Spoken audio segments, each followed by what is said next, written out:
Wednesday's report on the 2024 water main break is raising questions about accountability.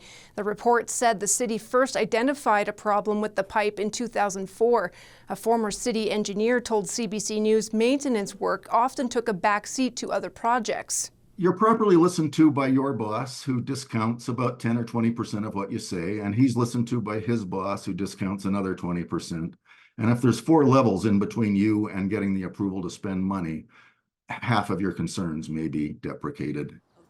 Former councillors from that era are also weighing in. It was too easy to keep on adding new. It was something that I personally didn't support. Drew Farrell served on council for 2 decades, starting in 2001. She says she has only a vague recollection of the feeder main, but she says 20 years ago, council was under extreme pressure to focus on the city's growth. Administration brought forward reports repeatedly talking about the cost of deferred maintenance, but also the cost of sprawl.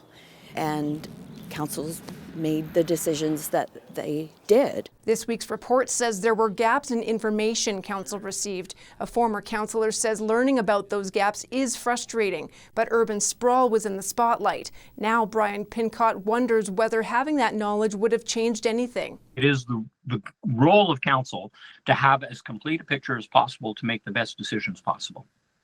Would the decisions have been different? I don't know. And I think that's the point, is I don't know if the decisions would have been different if council had had the full picture. Former Mayor Naheed Nenshi says his council cut water system maintenance in 2015.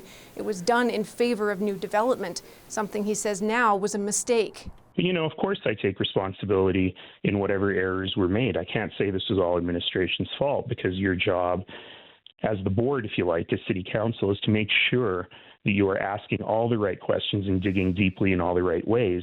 And clearly, we should have been digging more deeply. This council has voted to move forward with all of the panel's recommendations.